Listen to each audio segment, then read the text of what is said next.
Good morning students. तो सब कैसे हैं? कुछ आशा करती हूँ कि आप सब लोग अच्छे होंगे और अपना घर पर ध्यान भी रखिए। ये जीवन निरंतर चलने वाला है।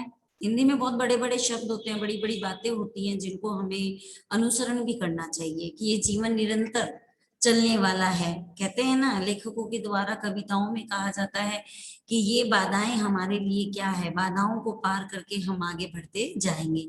तो उसी तरीके से हमें हमारी जो स्टडीज है, अध्ययन कार्य है, उसको स्टार्ट करना है। आज हम एक नया चैप्टर आपके वसंत कक्षा 8 में आपके जो हिंदी की वसंत पुस्तिका लगी हुई है उसमें पाठ 3 बस की यात्रा का अध्ययन करेंगे। बहुत मजेदार चैप्टर है। जैसे कि हिंदी में एक शैली होती है, वैसे ही उस शैली में ये जो पाठ है ये यात्रा वृतांत।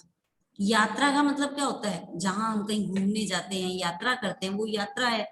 सिर्फ घूमने नहीं, हम किसी काम के लिए भी अगर एक शहर से दूसरे शहर जाते हैं तो वो भी यात्रा ही होती है। और यात्रा के लिए हमें कोई ना कोई चार पहियों का हम साधन यूज करते हैं। तो यात्रा वृतांत।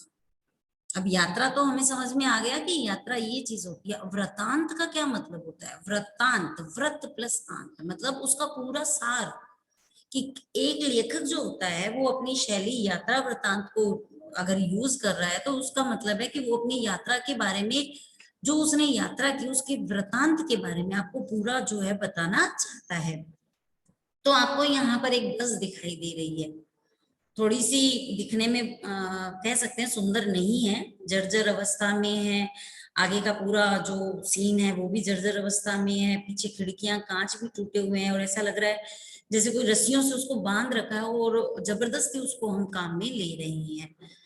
तो यहाँ पर लेखक जो है वो इसी बात को दर्शाना चाहता है। अब आप लोगों को आज सबको यहाँ पर क्या बनना है? राहगीर बनना है। हम यात्रा कर रहे हैं और इस बस में जो बैठे हैं, लेखक के माध्यम से जो बैठे हैं, वो आप अपने आप को कल्पना कीजिए कि आप उस बस में बैठे हैं। जब आप कल्पना करोगे कि इस बस में हम बैठे हैं तो इस पाठ को पढ़ने में लेखक के द्वारा जो बातें कही गई हैं, बड़ी आनंद की अनुभूति होगी और पाठ पढ़ने में मजा भी आएगा। ठीक है, तो स्टार्ट करते हैं हम आज का चैप्टर। हम 5 मित्रों ने तय किया कि शाम 4 बजे की बस से चले। यहाँ पर जहां भी सर्वनाम का प्रयोग हो रहा है, जैसे हम, उसने, उन्होंने, है ना, तो जहां पर भी ये जो हो रहा है उसका मतलब है सर्वनाम। सर्वनाम, ठीक है। तो हम 5 मित्रों ने, हम मतलब लेखक के द्वारा यहाँ पर आया है। हम 5 मित्रों ने तय किया कि शाम 4 बजे की बस से चले। पन्ना से इस कंपनी की बस सतना, तो शाम 4 बजे की बस से चले। पन्ना से इस कंपनी की बस सतना के लिए घंटे भर बाद मिलती है। सतना मतलब एक जगह का नाम है जो जबलपुर की ट्रेन मिला देती है। मतलब सतना के लिए, सतना तक बस में जाना पड़ता है और जबलपुर में वो ट्रेन से हम चले जाते हैं। सुबह घर पहुंच जाएंगे ऐसा सोच रहे थे। हम में से 2 को सुबह काम पर हाजिर होना था। कल मैंने आपको एक बात बताई थी कि जहां पर भी जो इनके नीचे जो बिंदी होती है, इसे बोलते हैं नुक्ता, है ना। जो बिंदु मात्र होता है उसको नुक्ता बोलते हैं और उसका ध्वनि आती है ज। उसकी क्या ध्वनि आती है?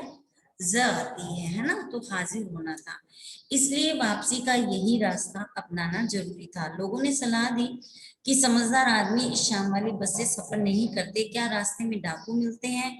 नहीं, बस डाकिन है। तो यहाँ पर आपको बता दिया कि बस को डाकिन का रूप दिया गया है। देखो यहाँ पर एक बात भी जो है चरितार्थ हो रही है, सार्थक हो रही है कि आज वर्तमान समय में लोग सिर्फ अपना मतलब निकालते हैं। यहाँ पर भी यही बात बताई गई है। जैसे कि कुछ गंदा सामान होता है उसको अपने फायदे के लिए वो बेच देते हैं। तो वैसे ही यहाँ जो प्राइवेट कंपनी वाले होते हैं वो ये चीज नहीं देखते कि जो सफर कर रहा है उसको कितनी समस्याओं का सामना करना पड़ सकता है, सिर्फ वो आमदनी कमाने में लगे हुए होते हैं। तो यहाँ पर भी कुछ ऐसा ही मतलब दर्शाया गया है। तो आपको समझ में आ गई होगी ये बात कि अब बस जो है उसको तो डाकिन का रूप दे दिया गया है। और डाकिन कौन होती है? डाकिन का नाम सुनते ही हमारी जो देह है वो थरथराने लग जाती है, कंपाने लग जाती है, हम डर जाते हैं कि आज तो मरे, डाकिन आने वाली है। तो यहाँ पर कुछ लोगों की यह राय थी कि इस समय यहाँ से नहीं जाना चाहिए। तो अब आगे देखो कि क्या हुआ। बस को देखा तो श्रद्धा उमड़ पड़ी। श्रद्धा मतलब एक अच्छा भाव उमड़ पड़ा। खूब वयोवृद्ध थी। वयोवृद्ध मतलब वृद्धावस्था, जब हम किसी बुजुर्ग व्यक्ति को देखते हैं तो हमारे मन में ये होता है कि चलो हम इसकी हेल्प कर देते हैं, बहुत बुजुर्ग है। तो यहाँ पर भी कुछ ऐसा ही हुआ। लेखक कहते हैं कि बस को देखा तो श्रद्धा उमड़ पड़ी, खूब वयोवृद्ध थी, मतलब अपनी अवस्था कंप्लीट कर चुकी थी, बुढ़ापे की तरफ अग्रसर क्या हो चुकी थी बूढ़ी, सदियों के अनुभव के निशान भी हुई थी। जब वृद्धावस्था आ जाती है तो कई बार आपने सुना होगा, घर पर कहते हैं कि दादी नानी या परदादी कहती है कि ये बाल जो है वो ऐसे ही सफेद नहीं हुए, धूप में सफेद नहीं हुए, अनुभव से सफेद हुए। तो यहाँ पर भी वही बात हुई कि ऐसा लग रहा था कि जैसे सदियों से ये चली आ रही है और इसके अनुभव के निशान हुए ये थी। लोग इसलिए इसलिए इसमें सफर नहीं करना चाहते हैं कि वृद्धावस्था में इसे कष्ट होगा। आपने देखा है ना, कोई वृद्ध व्यक्ति होता है तो हम जल्दी से, घर के लोग भी होते हैं वृद्ध व्यक्तियों को काम नहीं देना चाहते कि चलो बेचारे बूढ़े हैं, इनको क्या काम करवाएं, हम ही कर लेते हैं, है ना। यह बस पूजा के योग्य थी। जो वृद्धजन होते हैं वो हमेशा ही पूजनीय होते हैं। तो यहाँ लेखक के द्वारा एक अच्छी बात बताई गई। इस बात के माध्यम से यह बताया गया कि जो वृद्ध होते हैं वो पूजनीय होते हैं, हमेशा पूजा करने के योग्य होते हैं। तो यहाँ पर वृद्ध के जो बस है उसके बारे में यही अवस्था थी। उस पर सवार कैसे हुआ जा सकता है, थोड़ा सा हम सोचते हैं ना कि किसी को परेशान नहीं करे, तो यहाँ पर भी इस बस को लेकर यह तानातानी थोड़ी सी चली। बस कंपनी के एक हिस्सेदार भी उसी बस से जा रहे थे। हिस्सेदार, हिस्सेदार मतलब जो पार्टनर होता है ना, पार्टनरशिप में होती है ना। तो बस कंपनी, जो बस की कंपनी थी, आपको पता है ना, जैसे बीकानेर में शर्मा ट्रेवल्स बहुत सारे होते हैं ना, ट्रेवल्स जो होती हैं उसके हिस्सेदार पार्टनर होते हैं। तो यहाँ पर वो हिस्सेदार जो है, पार्टनर जो है, वो भी बस से जा रहे थे। हमने उनसे पूछा यह बस चलती भी है? वह बोले चलती क्यों नहीं है जी, अभी चलेगी। हमने कहा वही तो हम देखना चाहते हैं, क्योंकि लोगों को भी ये भ्रम होने लगा कि इतनी वृद्धावस्था की ये जो बस है, ऐसे लग रहा है कि अभी इधर गिरी अभी इधर गिरी, क्या ये चलेगी भी?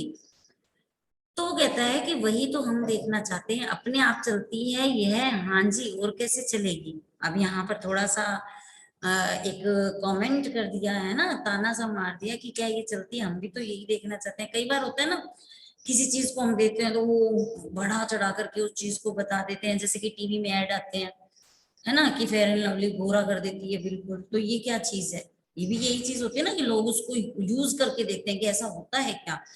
तो हर चीज का ऐड करने से वो चीज बढ़ा चढ़ा करके बताई जाती है। तो यहाँ पर भी यही कुछ ऐसी बात हुई है। तो वो कहते हैं हाँ जी, और कैसे चलेगी, गजब हो गया, ऐसी बस अपने आप चलती है। ऐसी बस को देखकर तो लग रहा था कि चलेगी नहीं, तो लोगों ने हंसी में टाल दिया। अभी आप ही बैठे हैं बस में, मैंने आपको शुरू में कहा कि आप कल्पना कर लीजिए कि आप बस में बैठे हैं, तो आपके साथ भी ऐसा कभी हो सकता है ना। तो हम आगा पीछा करने लगे, आगा पीछा मतलब सेट होने लगे हैं। कई बार भीड़ होती है तो सोचते हैं चलो थोड़ी बस चलेगी तो जगह मिल जाएगी। अब उनमें से एक हमारा डॉक्टर मित्र था, उन्होंने कहा डरो मत चलो, बस अनुभवी है ना। तो यहाँ पर एक बात बहुत अच्छी बताई गई लेखक के द्वारा, एक्सपीरियंस। एक्सपीरियंस जो होता है, ओल्ड इज गोल्ड, सुना है ना आपने। तो उसने, डॉक्टर ने बड़े मतलब कॉन्फिडेंस से ये बात कही कि अनुभवी तो है ही, नई नवेली बसों से ज्यादा विश्वसनीय है। कहते हैं ना कि पुराना जो है वो 100 बार चलता है, पुराना बहुत चलता है। तो कहते हैं कि नई नवेली बसों से जो ज्यादा विश्वसनीय, मतलब विश्वास है कि हमें बचा लेगी, ऐसा कुछ भी नहीं होगा, हमें बेटों की तरह प्यार से गोद में लेकर के चलेगी। हम बैठ गए, जो छोड़ने आए थे वे इस तरह देख रहे थे जैसे अंतिम विदा दे रहे हैं। जब बस को उन्होंने देखा तो उनको लगा कि अंतिम विदा, मतलब बस की हालत ही ऐसी थी। तो लग रहा था कि अब तो जो एक बार इस बस में बैठ गया वो वापस नहीं आएगा। आप डरना मत, ऐसी बस में बैठ सकते हो आप लोग। तो हम बैठ गए, जो छोड़ने आए थे वे इस तरह देख रहे थे जैसे अंतिम विदा दे रहे हैं। उनकी आंखें कह रही थी आना जाना तो लगा ही रहता है, आया है सो जाएगा, राजा रंग फकीर। राजा मतलब जो राजा होता है, रंग माने गरीब, फकीर माने भी गरीब, मतलब चाहे गरीब हो, चाहे रंग हो, चाहे राजा हो, कोई भी हो, सबको जाना है और सबको आना है। तो कहते हैं कि आना जाना तो लगा रहेगा। आदमी को कूच करने के लिए एक निमित्त चाहिए, कूच मतलब आगे बढ़ने के लिए एक निमित्त, निमित्त मतलब एक साधन चाहिए। अब भाई इंजन सचमुच स्टार्ट हो गया। ऐसे लग रहा था कि इंजन स्टार्ट नहीं होगा, परंतु चलो इंजन भी स्टार्ट हो गया। ऐसा जैसे सारी बस ही इंजन है और हम इंजन के भीतर बैठे हैं। तो यहाँ पर लेखक जो है वो हास्यास्पद बात कहते हैं कि ऐसा लगता है कि जैसे सारी बस जो है वो इंजन है और हम इंजन के भीतर बैठे हैं। इंजन के भीतर मतलब पूरी बस ही जो है, लग रहा था कि इंजन ही है, बस नहीं है बल्कि इंजन में ही हम लोग बैठे हैं। अब जो कांच लगे हुए थे साइड में वो बहुत कम बचे थे, जो बचे थे उनसे हमें बचना था। हम फौरन खिड़की से दूर सरक गए। सरकना मतलब वहां से हटना। अब लग रहा था कि ये कांच जो है वो हमारे अंदर आ जाएंगे। इंजन चल रहा था, हमें लग रहा था कि हमारी सीट के नीचे जो है इंजन है। यहाँ पे आपने एक चीज देखी कि जो बस है उसको ऐसा बताया गया है ना, हमारी सीट के जो नीचे इंजन है।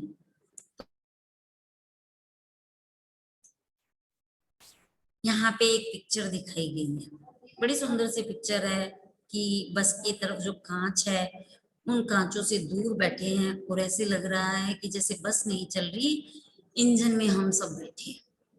तो ये डर भी रहे हैं, आपस में बातें भी कर रहे हैं। यहाँ पर ये एक दृश्य है, आप यहाँ पर अपने आप को बिठा करके अनुभव कीजिए कि ऐसा कुछ होगा तो हमारे साथ भी ऐसा ही कुछ दृश्य होने वाला है।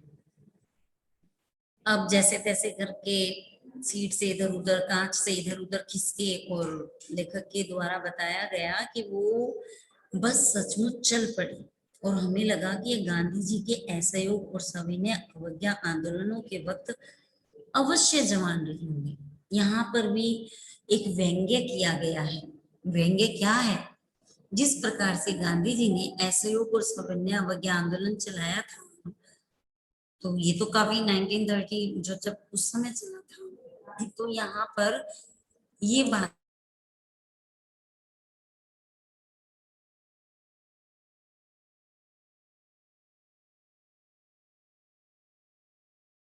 आगे देखो बेटा। फिर बस, अब बस चल पड़ी, सचमुच में ही चल पड़ी थी और लग रहा था कि गांधी जी के असहयोग और सविनय अवज्ञा आंदोलनों के वक्त अवश्य जवान रही होगी। तो यहाँ हम लगा सकते हैं ना अनुमान कि गांधी जी का सविनय अवज्ञा और असहयोग कब हुआ था। तो वास्तव में जब तो बस जवानी होगी तब वृद्धावस्था में थोड़ी होगी, और उस टाइम तो नई नवेली दुल्हन के समान ही वो चल रही होगी। नई नवेली दुल्हन क्यों कहा गया है आपको पता है? इसलिए कहा गया है कि जब कोई नई चीज लाते हैं, बस के दोनों साइड में चोटियां लटका देते हैं कि बस के नजर नहीं लगे। कई लोग तो उसको आजकल तो फेस भी बना देते हैं, है ना, और उसको तैयार भी कर देते हैं बस को, तो वो नई नवेली दुल्हन हो गई उसके लिए। तो यहाँ पर थोड़ा सा व्यंग्य बताया गया लेखक के द्वारा कि ऐसा हो सकता है कि जब गांधी जी ने असहयोग और समन्वय अवज्ञा आंदोलन चलाया था तो ये अवश्य जवान रही होगी, उसे ट्रेनिंग मिल चुकी थी। हर हिस्सा दूसरे से असहयोग कर रहा था। यहाँ पर थोड़ी सी हंसने वाली बात है, आप हंस सकते हैं क्योंकि व्यंग्य है कि हर हिस्सा दूसरे से असहयोग कर रहा था, डर लग रहा था, सब एक दूसरे के अंदर जा रहे थे कि कहीं कांच का टुकड़ा जो है वो मेरे अंदर आकर के ना गिर जाए, है ना। तो बस जो है अचानक से पूरी बस जो था वो अवज्ञा अवज्ञा आंदोलन के दौर से गुजर रही थी। सीट का बॉडी से ऐसे योग चल रहा था, इतनी जर्जर अवस्था में थी तो लग रहा था कि जो गाड़ी की सीट है उसका इस बॉडी से कोई मैं जैसे कह सकते हैं अपन मैच ही नहीं मार रहा था, है ना। तो ऐसा योग चल रहा था। कभी लगता सीट बॉडी को छोड़कर आगे निकल गई है और कभी लगता कि सीट को छोड़कर बॉडी आगे भागी जा रही है, मतलब दोनों पकड़ में नहीं थे। 8-10 मील चलने पर सारे भेदभाव मिट गए। अब 8-10 मील तक जब बस गई तो सारे भेदभाव भी मिट गए। क्या भेदभाव थे? ऐसा योग चल रहा था ना। कई बार होता है ना, हम बस की सीट पर बैठते हैं तो कोई हम हमारी पूरी सीट की टिकट देते हैं, परंतु पास में आकर के कोई बूढ़ी माई बूढ़ी दादी बोल देती है आगे ले बेटा थोड़ा सा उधर खिसक जा। तो बड़ा अंदर से ही होता है हमने तो पूरी सीट के पैसे दिए थे और ये लो आंटी और आगे बैठ गई है। तो अब ऐसा ऐसा योग उस बस और बस की सीट और बॉडी में नहीं रहा था, सारा भेदभाव जो है वो मिट गया था, दोनों एक दूसरे से सामंजस्य करके बैठ गए थे। यह समझ में नहीं आता था कि सीट पर हम बैठे हैं या सीट हम पर बैठी है, तो भेदभाव तो मिटना ही था। अब एकाएक से बस रुक गई। मालूम हुआ कि पेट्रोल की जो टंकी है उसमें छेद हो गया है। ड्राइवर ने बाल्टी में पेट्रोल निकालकर उसे बगल में रखा। तो ये भी कितनी अच्छी बात है कि पेट्रोल अब तो कितना महंगा हो रहा, तो हम एक बूंद भी पेट्रोल की खराब नहीं कर सकते हैं। तो ड्राइवर ने भी थोड़ी सी होशियारी दिखाई, थोड़ी सी समझदारी भी की कि उसने क्या किया, पेट्रोल की टंकी में छेद हो गया। आप लोग इस ये जो पंक्ति है इसको अंडरलाइन कर सकते हो। क्योंकि कहीं ना कहीं ये इम्पोर्टेंट बात है, प्रश्न का उत्तर भी बनता है। तो आप लोग अपने हथियार अर्थात पेन और पेंसिल साथ रखा करो, ताकि उसको अंडरलाइन, जब भी युद्ध में जाने के लिए हमें जाना पड़े तो हम युद्ध में जाने के लिए तैयार रहें, है ना। शस्त्र तो होने जरूरी है, तो हमारे शस्त्र तो हमारे पेन पेंसिल होते हैं। तो आप लोग इसको अंडरलाइन भी कर सकते हो। पेट्रोल की टंकी में छेद हो गया है। ड्राइवर ने बाल्टी में पेट्रोल निकालकर उसे बगल में रखा और नली डालकर इंजन में भेजने लगा। अब बाल्टी में नली डाली और उसको इंजन में डालने लगा। अब मैं उम्मीद कर रहा था, मैं माने लेखक, लेखक कहते हैं कि अब मैं उम्मीद कर रहा था कि थोड़ी देर बाद बस कंपनी के हिस्सेदार इंजन को निकाल कर गोद में रख लेंगे। यहाँ पर भी व्यंग्य है कि अब तो ऐसा लग रहा था कि ये इंजन जो है उसको वहां से हटा करके जो उसका पार्टनर है, बस का हिस्सेदार है, वो उसको गोद में रख लेगा और उसे नली से पेट्रोल पिलाएंगे, जैसे माँ बच्चे के मुंह में दूध की शीशी लगाती है। तो यहाँ पर भी एक व्यंग्य वाली बात कह रही ना, कि ऐसा लग रहा था कि जो गाड़ी का इंजन है, बस का जो इंजन है, वो बड़ा एक बच्चे जैसा यहाँ पर लेखक को लग रहा था।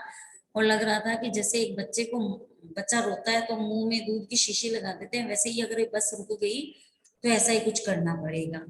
तो लेखक जो है वो बड़ी उसको व्यंग्यात्मक बातें आती है, हंसी भी आती है कि ऐसा भी हो सकता है। अब अपने अंदर ही यात्रा वृतांत में वो हंसते हैं और हमें भी हंसा रहे हैं। आज तो सभी बैठे हैं बस में, तो हम सब भी हंस ही रहे हैं। तो आगे देखो अब क्या होता है। अब बस की रफ्तार 15-20 मील हो गई थी। पहले तो 5-10 मील चली थी, अब 15-20 मील हो गई थी। मुझे उसके किसी हिस्से पर भरोसा नहीं था। ब्रेक फेल हो सकता है, स्टेयरिंग टूट सकता है। प्रकृति के दृश्य बहुत लुभावने थे, लुभावने मतलब अच्छे लगने वाले थे। दोनों तरफ हरे भरे पेड़ थे जिन पर पक्षी बैठे थे। मैं हर पेड़ को अपना दुश्मन समझ रहा था। जो भी पेड़ आता डर लगता कि इससे बस टकराएगी, वह निकल जाता तो दूसरे पेड़ का इंतजार करता। झील दिखती तो सोचता कि इसमें बस गोता लगा जाएगी। प्रकृति के जो दृश्य होते हैं वो बड़े मनमोहन वाले होते हैं, लुभावने होते हैं, हमें अच्छे लगते हैं। परंतु जब हमारी स्थिति ऐसी होती है, हम ऐसी कोई परिस्थिति में फंस जाते हैं, तो वो भी हमें ऐसे लगते हैं कि जैसे आज तो ये हमारे दुश्मन बन गई हैं। और ऐसा ही यहाँ पर लेखक के द्वारा बताया गया कि दृश्य तो बहुत लुभावने थे, है ना। दोनों तरफ, चारों तरफ हरे भरे पेड़ भी थे, पक्षी भी बैठे थे। परंतु आज तो ऐसा लग रहा था कि वो हरे भरे पेड़ जो है वो मेरे दुश्मन ही है, क्योंकि कहाँ किस पेड़ से टकरा जाए कुछ पता नहीं था उस बस का। जो भी पेड़ आता डर लगता कि कहीं बस ना टकरा जाए। तो और झील जब दिखाई दे रही थी तो भी ऐसा लग रहा था कि आज तो झील में बस जो है वो पूरा गोता, पूरा स्नान करके आने वाली है। ऐसा लेखक अपनी यात्रा वृत्तांत में बताते हैं। तो चलिए भाई, हमने यहाँ तक पढ़ा, हमें पता लगा कि किस प्रकार से लेखक और लेखक के जो मित्र हैं उनकी हालत खराब हो रही है। अगर आप लोगों ने कल्पना की कि आप लोग इस बस में बैठे हैं तो अभी तो आपकी भी हालत खराब हो रही होगी, है ना। अगर हम ऐसी कोई बस में बैठ जाएंगे तो राम भरोसे है। तो चलिए अब आगे क्या होता है। एक आगे फिर बस रुकी। अब ये लो तीसरा झटका लग गया, 2 बार तो झटका लगा ही था। अब फिर से बस रुक गई। ड्राइवर ने तरह तरह की तरकीबें की पर वह चली नहीं। सवर्ण अवज्ञा आंदोलन शुरू हो गया था। गांधी जी की मेहरबानी थी कि लेखक ने यहाँ पर भी सवर्ण अवज्ञा आंदोलन अपनी बातों में कह दिया। कंपनी के हिस्सेदार मतलब पार्टनर जो थे, कह रहे थे बस तो फर्स्ट क्लास है जी, यह तो इत्तेफाक की बात है। कई बार होता है ना, नहीं नहीं ऐसा तो नहीं होना था, ये तो हो ही गया, बाई चांस ही हो गया। तो यहाँ पर भी अपनी सफाई हिस्सेदार जो है वो सफाई पेश करते हैं कि बस तो फर्स्ट क्लास है जी, यह तो इत्तेफाक की बात है। क्षीण चांदनी में वृक्षों की छाया के नीचे वह बस बड़ी दयनीय लग रही थी। क्षीण चांदनी मतलब थोड़ा थोड़ा प्रकाश, चंद्रमा की चांदनी और वृक्षों की छाया के नीचे वह बड़ी जो बस खड़ी थी वह दयनीय लग रही थी। अब तो लग रहा था कि उस पर दया आ रही है।